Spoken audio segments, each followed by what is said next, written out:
فاتح مصر حضرت عمرو بن عاص رضی اللہ تعالیٰ عنہ یہ فاتح مصر بن کے جاتے ہیں، اور وہاں پر مسلمان نے حضرت عیسیٰ علیہ السلام کے مجسمے کے ناک کے اوپر سے تلوار چلائی، جیسے مجسمہ بنا ہوتا ہے، اور اس کو ناک کو توڑ دیا۔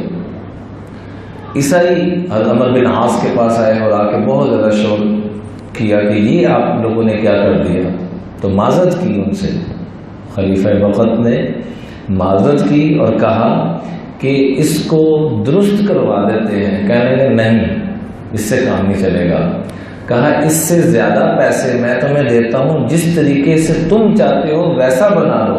کہ نہیں، اس سے بھی کام نہیں چلے گا، تو پھر تم بتا دو کیا چاہتے ہو۔ تو کہنے لگے کہ ہم یہ چاہتے ہیں کہ حضور صلی اللہ علیہ وسلم کا مجسمہ، ابھی وہ لفظ بولا ہی تھا تو تلوار نکال لی کہ بس کرتا، اس سے آگے کوئی جملہ نہ بولنا۔ چلے ساری رات حضرت عمرو بن عاص رضی اللہ تعالیٰ عنہ اضطراری کیفیت میں، اضطراب کی کیفیت میں رہے، پریشان رہے۔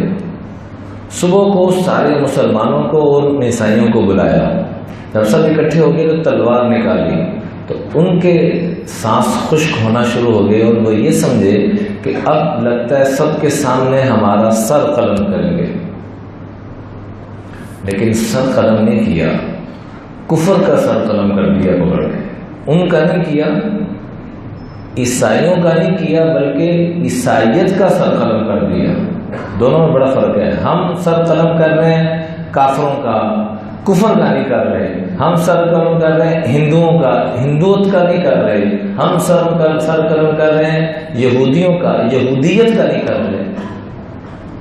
تلوار نکالی، ذہن اور عقل کیا کہتا ہے کہ ان سب کا سر کیا کر دینا چاہیے تھا، تن سے جدا کر دینا چاہیے تھا۔ تلوار نکال کے فرمایا چونکہ میری ریاست میں ہوا ہے، آپ لوگوں کو تکلیف پہنچی ہے، یہ تلوار لے لو، جیسے تمہارا دل کرتا ہے میرا ناک کاٹنا ہے میرا ناک کاٹ دو، میرا سر تن سے جدا کرنا ہے وہ کر دو۔ یہ جملہ کہنا ہی تھا کہ ایک نوجوان دور سے اشارہ کرتے ہوئے کہ ٹھہر جائیں بات ہوا ہے، آ کے کہنے لگا کہ یہ غلطی مجھ سے ہوئی ہے، جو سزا دینی ہے مجھے دی جائے، امیر المومنین کا کیا قصور۔ تو اس عمل کو دیکھ کر سارے عیسائی اسلام میں داخل ہو گئے۔ ویڈیو کے نیچے سبسکرائب کے بٹن پہ کلک کریں، بیل کے آئیکن پہ کلک کیجئے تاکہ ہر نئی ویڈیو کی نوٹیفیکیشن آپ کو مل جائے۔